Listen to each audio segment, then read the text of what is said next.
esteemed representatives of the Eorzean Alliance. On behalf of the Gallian Empire, I thank you for inviting me here today. As this parley was convened at your request, I invite you to speak first. Very well, Your Radiance. I, Nanimo Ulnamo, 17th in the line of Ul, should be pleased to oblige you. As recent events in Alamigo and Domar have made plain, the subjugation and exploitation of neighboring nations is not a sustainable policy. Should this day end in war, you may very well defeat us, but you will never extinguish the people's desire for freedom.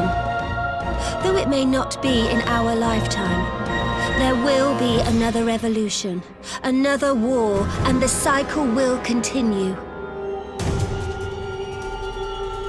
Domar has entered into a concord with the nations of Eorzea, a partnership wherein we recognize one another as equals. Garlemald could be afforded similar treatment. You need only set aside your ambitions and join us in paving a path towards peace.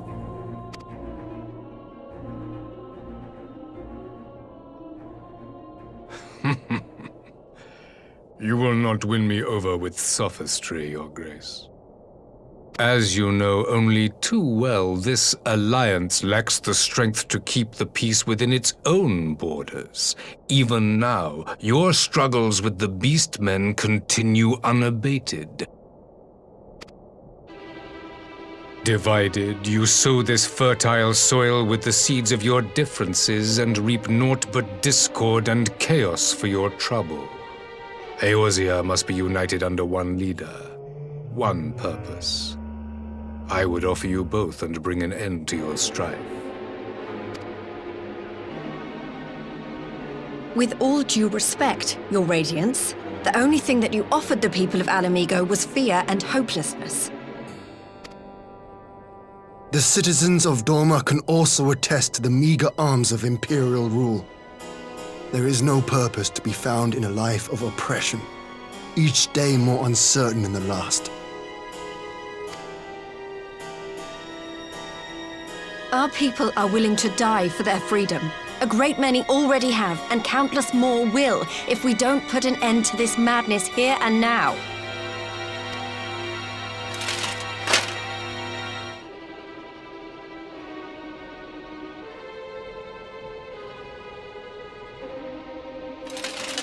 We brought order and stability to your lives. This madness and bloodshed is of your own making. You broke the peace, not Garlemald. Peace. Order. You kill our peoples, despoil our lands, take everything that is ours. And what? You expect us to lick the boot that grinds our faces into the dirt?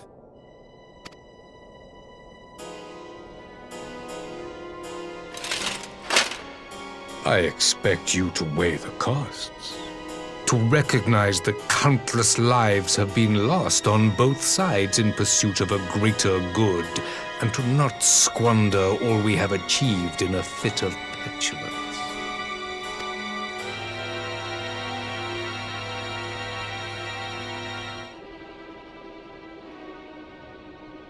Your Radiance, I fear I can personally attest to the dangers of pursuing one's vision with such righteous fervor.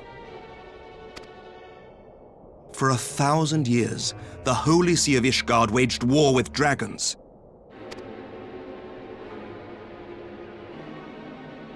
A 1,000 years of sacrifice, of sorrow and hate, in which we bathed in the blood of friend and foe alike. Had it gone on any longer, we may well have drowned.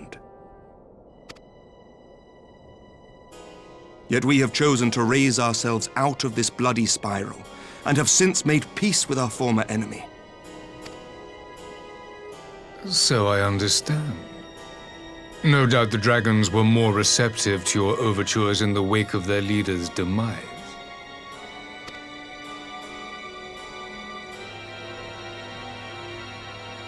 You speak of peace, yet use war to achieve it.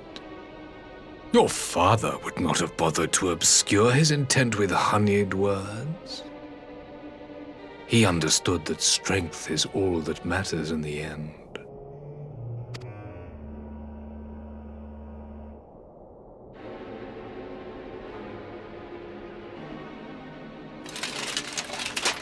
Without his clarity of vision, I can but wonder what will become of Ishgard and her people.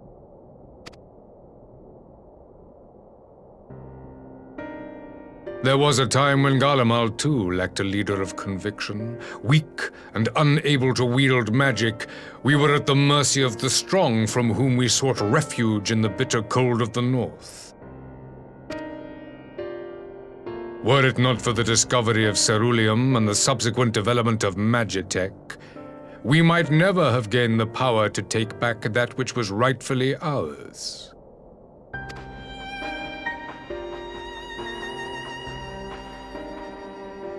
You speak as if your people were the first to have been driven from their homes. Limsa Lominsa was built by wayward souls in search of a place to call their own. On the shores of Vilbrand we found it, and from those humble beginnings did we grow and flourish, and all without robbing our neighbors of their liberty.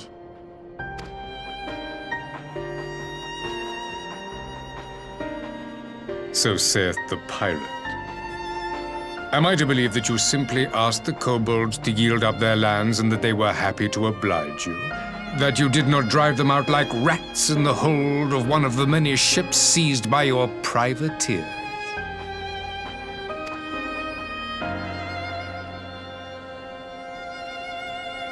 I will concede that after centuries of exile, reclamation may be mistaken for invasion. Nevertheless, it is not. And those who till stolen soil have no right to object when cast out in turn.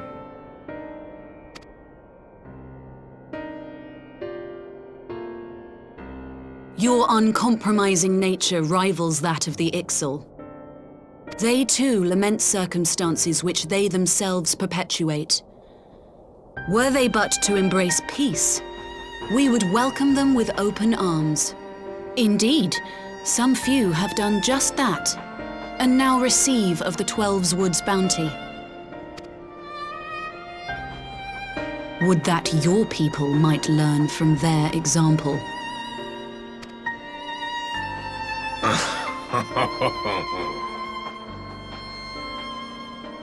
You dare compare us to the Birdmen? You who thought to invoke the 12 and threaten all of creation?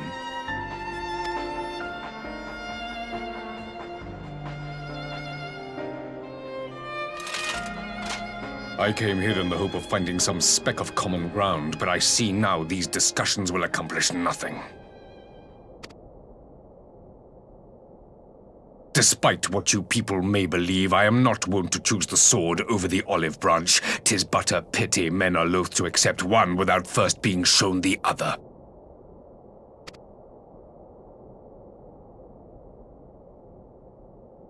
Wait, I beg you.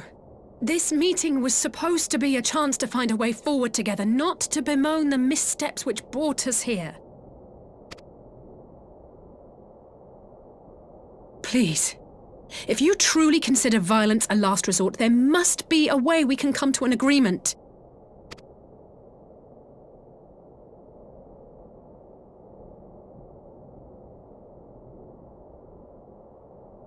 As Mistress Alisaie says, we did not come here to bicker over the past, but to discuss how we might strive towards a brighter future. Emperor Varys, may I suggest a short recess, that all present might compose themselves prior to beginning anew?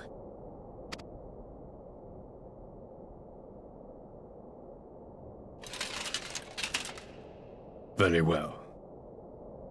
I pray this intermission will suffice to move these talks in a more constructive direction.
Now then, who would have the floor? Before we resume, I wish to offer you an apology. After you graciously accepted our invitation to discuss an armistice, we have done naught but rebuke you at every opportunity. I believe I speak for all of us when I say we are deeply sorry for our discourtesy.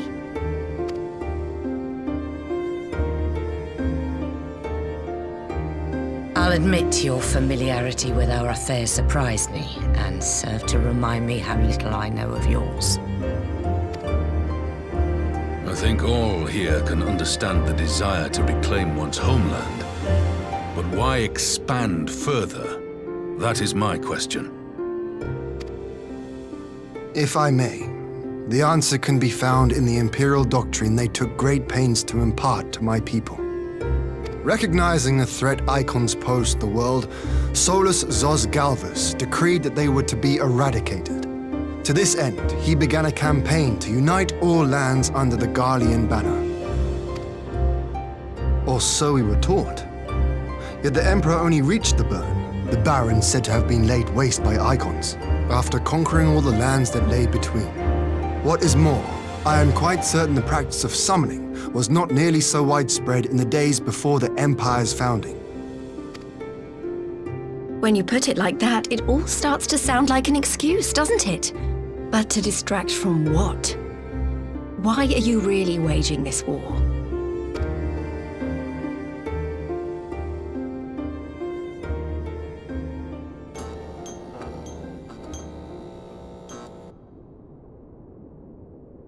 Finally, you ask the right question. I can but hope you heed mine answer and at last accept the righteousness of our cause. My goal is this: to return the world to the way it once was, the way it was always meant to be. In doing so, mankind will be made whole once more.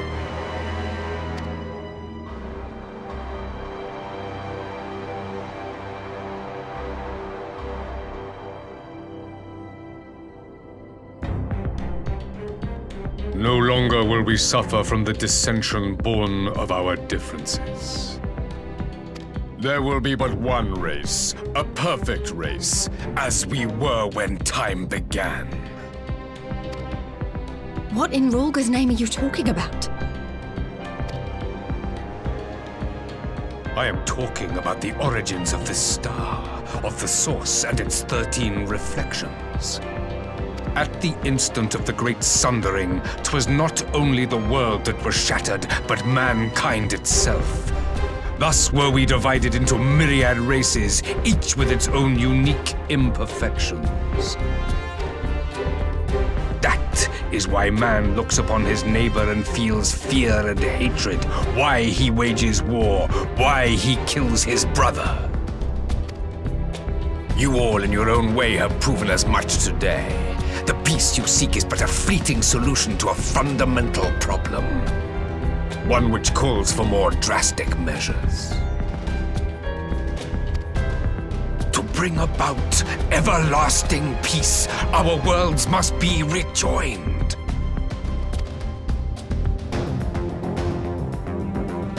That is the goal the Empire would see realized. The glorious future unto which we shall one day shepherd mankind.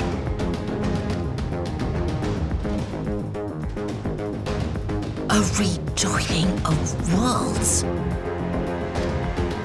I have heard this tale of the source and its reflections before.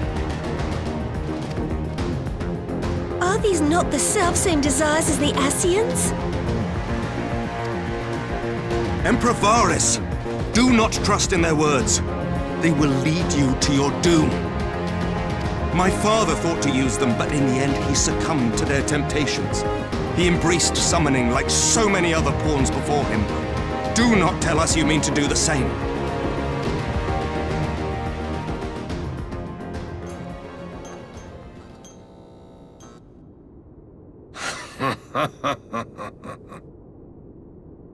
To be a pawn, free from the burden of choice, would be a blessing.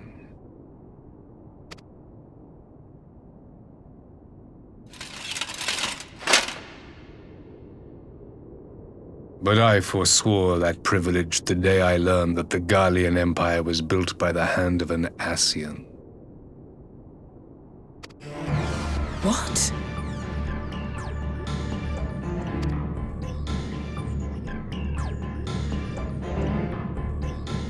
Yes. My grandsire, the former emperor, is of their number.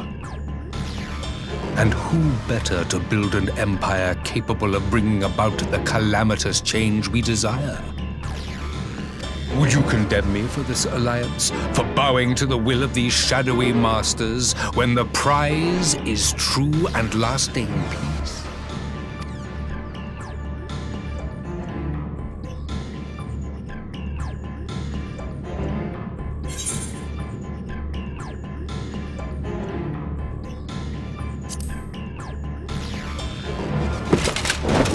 I come not to conquer, but to liberate. To free man from the prison of divergence. Imagine a world united.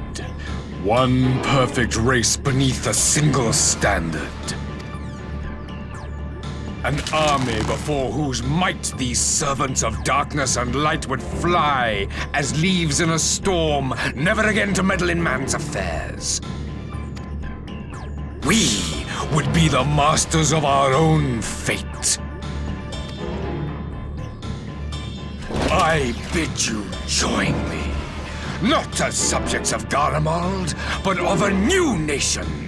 And together we shall win freedom for ourselves and generations yet unborn. You want to trigger another half-dozen calamities? You can't be serious!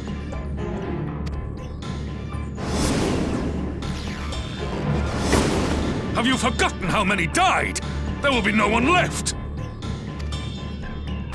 Do you truly imagine we would aid you in your bloodletting? It is unthinkable, unconscionable.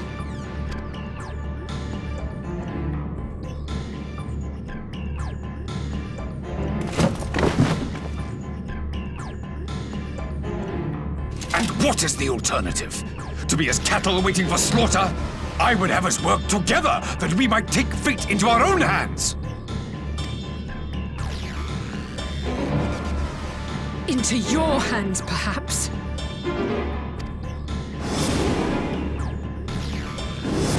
But what of the other worlds, your radiance?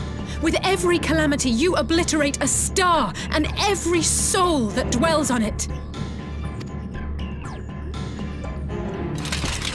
To the Ascians, we are all but tiny, momentary specks within an indifferent universe. We cannot hope to oppose them until we have been made whole once more.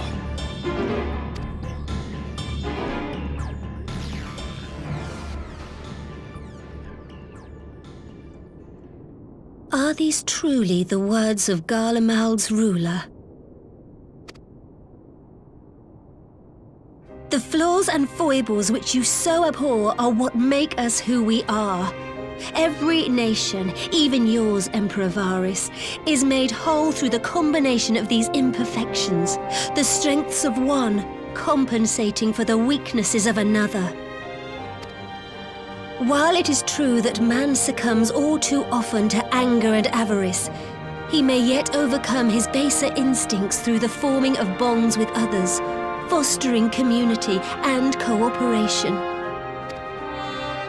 That the protector of an empire should not only reject these fundamental truths, but seek to change them at so dear a cost to life is indefensible.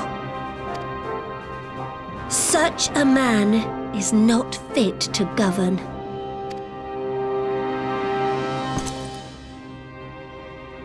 And you, warrior of light, would you refuse me as well?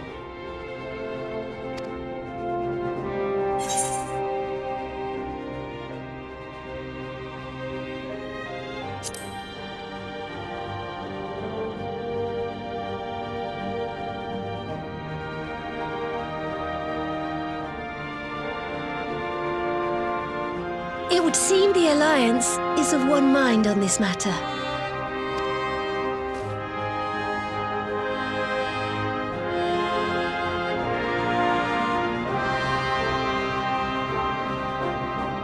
You Eorzeans never cease to disappoint me. Though I suppose I have only myself to blame for expecting more from savages. This discussion is at an end. I bid you make ready for our next meeting. It will not be at the negotiating table.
I'm not sure what I was expecting from our meeting with the Emperor, but it wasn't that. Still, at least we know now what he's really after. Aye, a future built on a mountain of bodies. I too want the Ascians dead, but not at any cost. The last of the reinforcements from Dorma arrived not long ago. I pray it will be enough. Given the Emperor's stated goal, this is a battle we can ill afford to lose.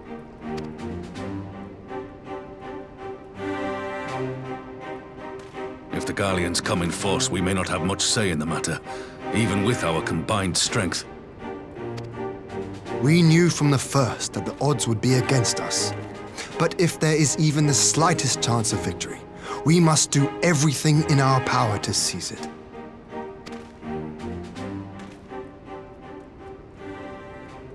We must seize it, full stop. Hear, hear!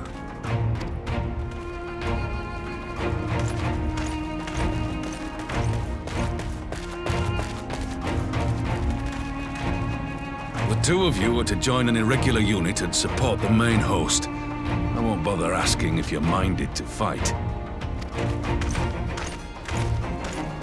After coming this far, how could I not? And for once, there's no one around to countermand me. Not that they would. Not even my brother. But we all know who will really make the difference. Ready to frighten some Garleans?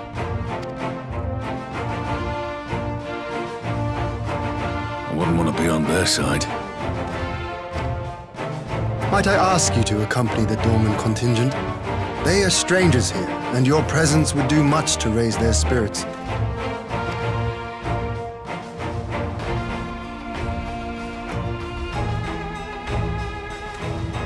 We would be honored. When our people stride out with you in their midst, I dare say the Eorzeans will feel an ilm taller themselves. High spirits have a way of spreading. What I wouldn't give to join you. But my duties as field commander will not allow it. I'll leave the front lines in your capable hands.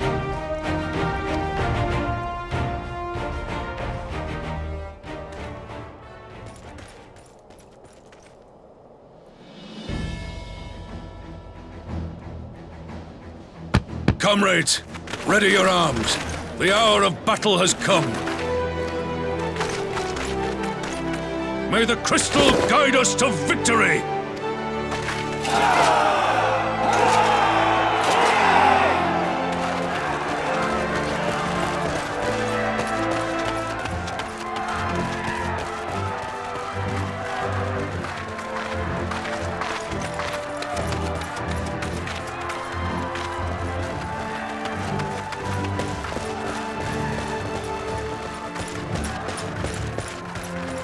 means the others couldn't be here. We'll have to fight twice as hard.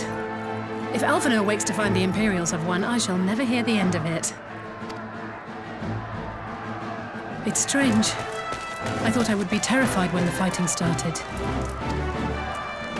I should be terrified. But with you at our side, I can't help feeling everything is going to be all right. So please, don't you dare leave me alone.